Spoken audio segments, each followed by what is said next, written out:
Olha aqui, a gente vai fazer algo um pouco diferente. Não vamos só recontar aquela história antiga das pragas do Egito.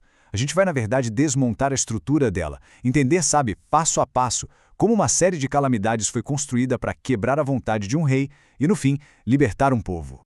E tudo começa com essa frase aí. Uma exigência que não podia ser mais simples, direta e inegociável. É essa frase que basicamente acende o pavio de um dos confrontos mais famosos da história, né? De um lado, a vontade do faraó, do outro, uma força divina.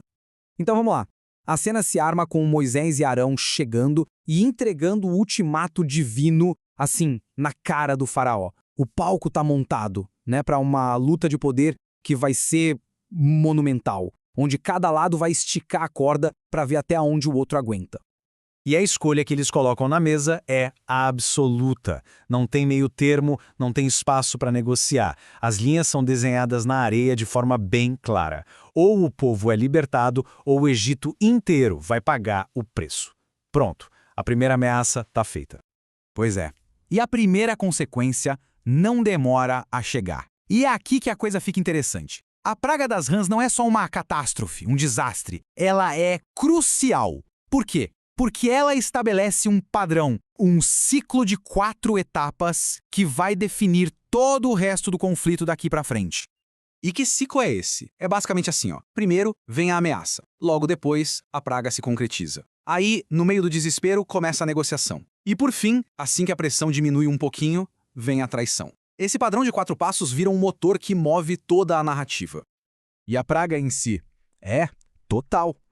A descrição deixa claro que não foi um simples incômodo, sabe? Foi uma contaminação completa da vida egípcia. Pensa só, as rãs saem do rio e invadem absolutamente tudo. O quarto do faraó, a cama dele, os fornos, a massa do pão, tudo. Ninguém escapa. O que a gente vê em seguida é um verdadeiro duelo de poder. De um lado, Arão estende a vara e pronto, rãs por todo o Egito. Mas, e essa parte é fundamental, os magos do faraó vão lá e, com seus encantamentos, conseguem fazer a mesma coisa. Para o faraó isso é um sinal, né? Ele pensa, ok, essa força aí que eu estou enfrentando não é tão única assim, eu também tenho poder. Só que, mesmo com essa demonstração de poder dos magos dele, a realidade da praga é esmagadora, é rã para todo lado. Pressionado, o faraó cede pela primeira vez. Ele faz a primeira promessa pedindo para tirarem as rãs e, em troca, ele deixaria o povo ir. Só que, no momento em que a praga some, que dá aquele alívio, a promessa é esquecida. O faraó volta atrás na hora, sem pensar 2 vezes. E com isso, ele completa o primeiro ciclo de traição e garante que, bom, o conflito vai ter que continuar. Ok, agora vamos para a próxima fase. Porque é aqui que as coisas começam a mudar de verdade. As próximas 2 pragas vão quebrar esse padrão que a gente acabou de ver e aumentar e muito as apostas. A dinâmica do confronto está prestes a virar. Então vem a terceira praga. E a fonte dela já é diferente. Não vem mais da água, como as rãs, vem do pó da terra. Arão toca o chão com a vara e, de repente, piolhos infestam todo mundo. Pessoas e animais em todo o Egito.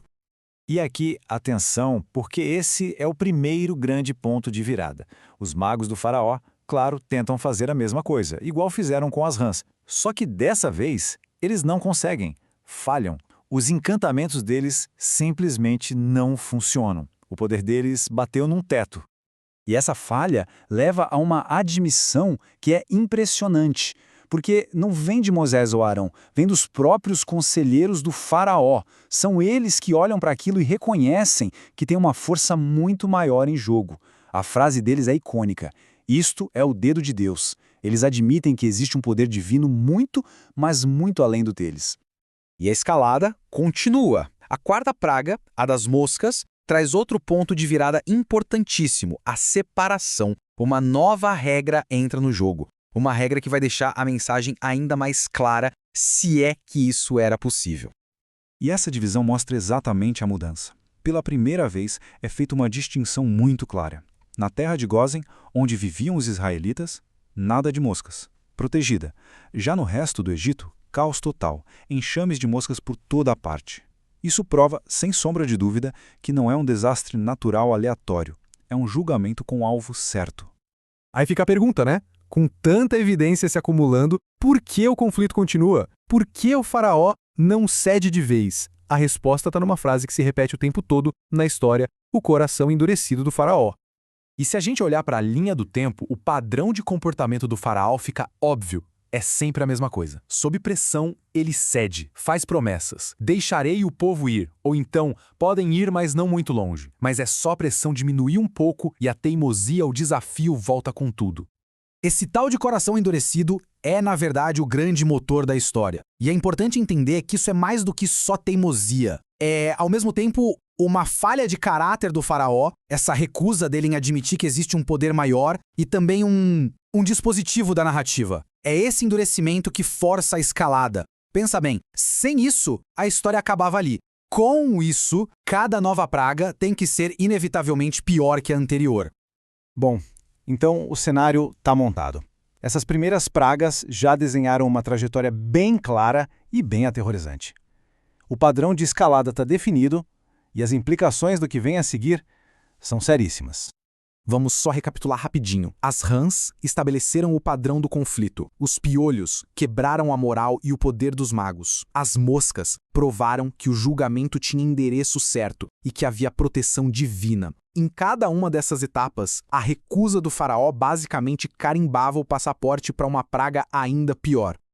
A grande lição aqui, o ponto principal, é essa escalada implacável. A cada não do faraó, a cada promessa quebrada, a demonstração de poder fica mais forte, mais intensa. E os riscos, claro, só aumentam. E não só para ele, mas para o Egito inteiro. Isso nos deixa com uma pergunta bem crucial no fim das contas.